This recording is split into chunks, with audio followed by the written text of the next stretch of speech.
friends, Mrs. McBride here. What we're working on today is forces practice, and basically what we're working on is deriving an expression with no numbers. So we're taking a look at writing out the sum of the forces in both the x and y direction with no numbers, which I find sometimes people find this hard. Okay, so that's why I wanted to practice. We're gonna do 4 practice problems, and I would encourage you either to print this piece of paper out or write these down in your notes as we go. After you're done with this, I want to give you a quiz on this particular topic.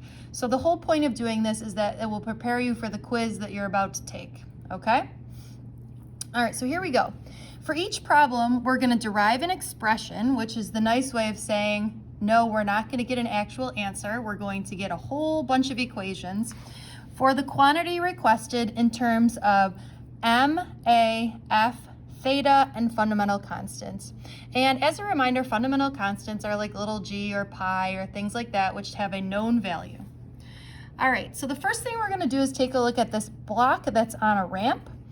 And we're looking to find an expression for Fn and A. And we know that the ramp is frictionless, so this is good news for us. If at any point you want to go forward and just fast forward through what I'm saying and work on your own, that's perfectly fine. I was watching a video yesterday with Nate, and the teacher was going so incredibly slow that he felt like he needed to fast forward. So if you're feeling like I'm going too fast or too slow, please feel free to stop or fast forward at any point. Okay, here we go. So the first thing we're gonna do is we're gonna draw the forces that are acting on the object. So I know that the normal force always acts perpendicular to the surface and that the force of gravity acts straight down. Since the ramp is frictionless, these are the only forces that are acting on the object. Next thing we need to do is we're gonna draw in our components. So remember, the y component always goes straight down and the x component goes parallel with the ramp. I know that the thing that pulls objects down the ramp is FG sine theta, and perpendicular to that is FG cosine of theta. Once you have your free body diagram, you're gonna go ahead and write out the sum of the forces, and the x direction equals MA, and the sum of the forces in the y direction equals MA. You should be saying to yourself, there are never any acceleration in the y direction, or the forces are always balanced. So I always like to start there because I think it's the easiest.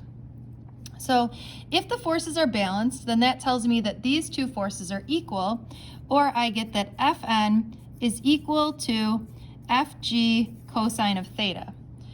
Now, I'm looking for Fn. Can I leave it like this? I hope you're all screaming, no, because Fg is not one of the things that we can use. So we just have to say, well, we know that Fg is equal to mg, so we're gonna substitute in here, and since g is a fundamental constant, cosine is a math value, and theta, we should be in business. All right, so look, we're halfway there. Okay, that's what Fn is equal to. And in the x direction, there's only one force. So I'm going to write that Fg sine theta is equal to MA. And again, I know that Fg is equal to mg.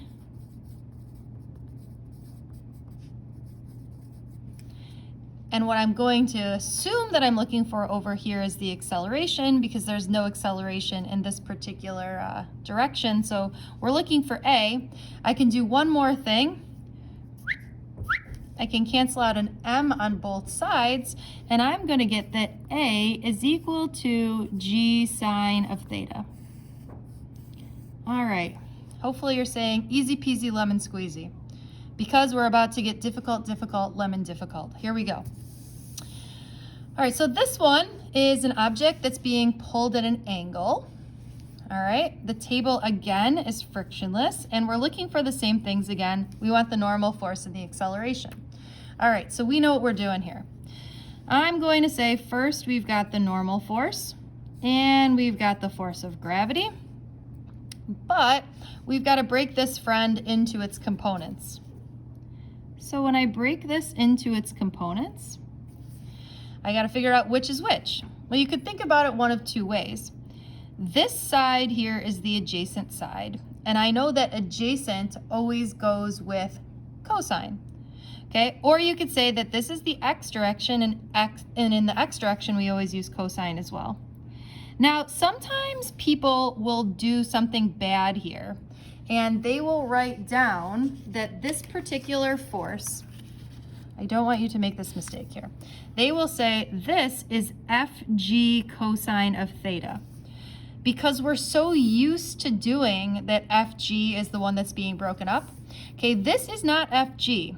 This force is F, so this has to be F cosine theta. It's like your first and last name, right? They need to match. So you would never use a different first name if this is already your first name, okay? So again, this is F cosine theta, and this is the opposite side of the angle. So this guy here is F sine theta. All right, I'm glad we got that straightened out. Now, we're gonna go ahead and write out the sum of the forces in both the X and Y direction. As I said before, I still like to do the Y direction first, and there is still no acceleration in the Y direction. So we're gonna say that the forces are balanced. And when they're balanced, that means what's pointing up is equal to what's pointing down. So for me, the ones pointing up are Fn plus F sine theta must be equal or balanced to Fg. Okay. We're looking to solve for Fn. So what I'm going to do is I'm going to subtract F sine theta to the other side.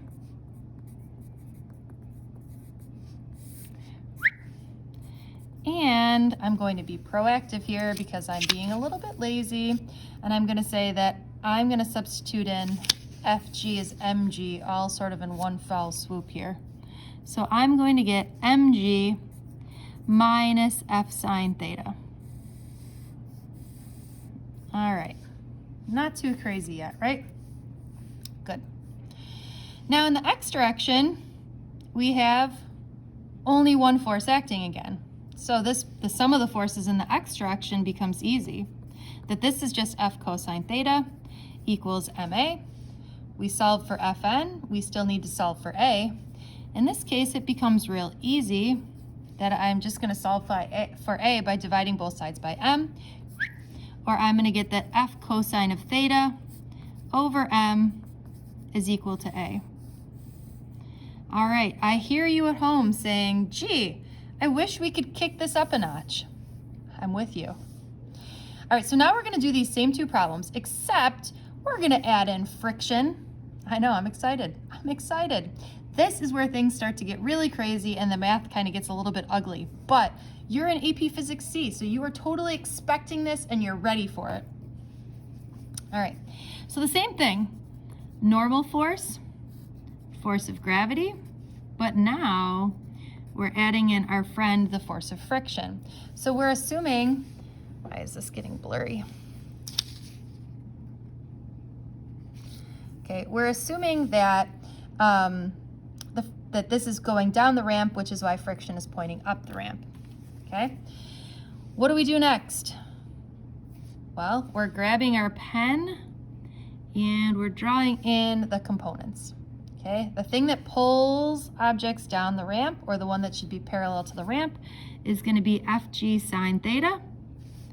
And the one that is perpendicular to that is Fg cosine of theta.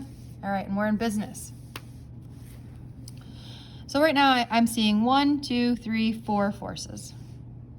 All right, we're deriving an expression for Fn and mu. And I'm going to start in the same way here, that I'm still going to say that the sum of the forces in the x direction is equal to ma, and the sum of the forces in the y direction is equal to ma. Maybe you're asking yourselves, why doesn't she just say 0? I don't know, habit, I guess. And surprisingly, I want to start with the y. So So the y is easy, right? Because there's really only two forces acting, and those two forces must be balanced. So I think that Fn is equal to Fg cosine of theta, or because Fg isn't one of the things that we can use, we're going to substitute in Mg and be in business. Now, I'm going to let you know that the next piece is not as easy, but I'm ready. All right, so if this is accelerating down the ramp, which we think it is, that means which one of these forces must be larger?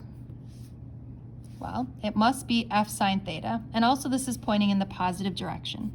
So I'm going to say that Fg sine theta minus Ff equals Ma. And we have to do some substituting in here, okay? We know, because we just watched this video, oops, it's not an equal sign, that Ff is equal to mu Fn, where mu is the coefficient of friction. So we're going to substitute in here that Ff is equal to mu Fn. Now we get to do some more substituting in.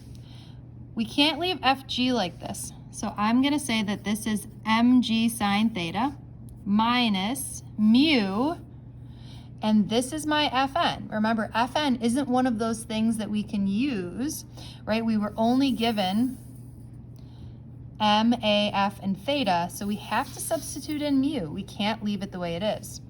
Okay, so I'm going to substitute in Mg cosine of theta, right? Because this is my Fn, and this is equal to Ma. All right, we got to solve for mu here. This is what we're looking for. Okay, this is getting ugly.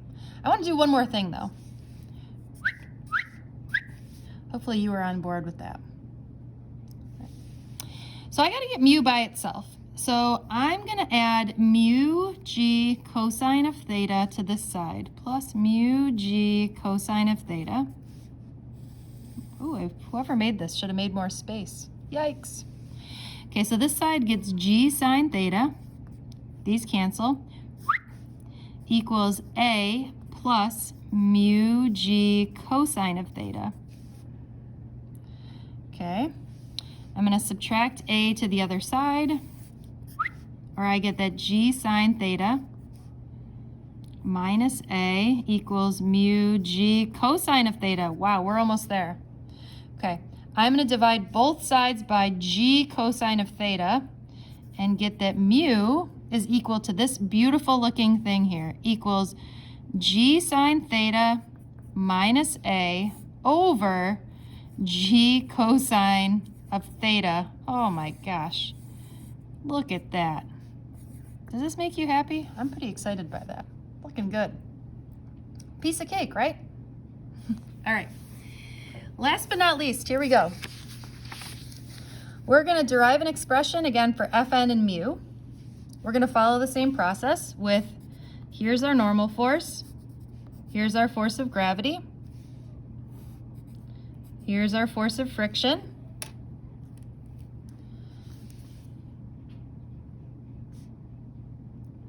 we're looking for our components of this force. So again, since this is the adjacent side, we'll say that this side must be F cosine of theta, because it's the adjacent side, and this guy must be F sine of theta. All right, we're in business. Sum of the forces in the x direction equals Ma, and the sum of the forces in the y direction equals 0. There we go. Hope you're happy. So in the y direction, how many forces do we have acting? 1, 2, 3. You're right. So again, we can say that the forces pointing up have to equal the forces pointing down, right? So we already sort of talked through this, and it looks the exact same. So we're going to cut to the chase here and say that in this case, we know that the normal force is equal to mg minus F sine theta. If you're wondering where that came from, look backwards and rewatch the video. Okay? We used to call that rewind. What is it called when you just move backwards now? Is it still rewind? Fast forward? All right, you let me know. Now in the x direction, we now have two forces. This force is pointing in the positive direction. This force is pointing in the negative direction. The friction is really always negative because it's always opposing motion. So there shouldn't ever be a question as to like, is the friction negative or not? Well, it sure is, always. So this equation looks nice so far, and you're thinking, Mrs. McBride, this is a piece of cake here. Wait for it, friends. We need to substitute in that FF is equal to mu Fn. All right, what are we looking for here? Do you remember? Hopefully you remembered that we're looking for mu. All right, so what that means is that this whole thing needs to go in for Fn, but I'm not gonna do it right now. I'm just gonna wait. I'm gonna tuck that in the back of my mind and I'm gonna wait for it.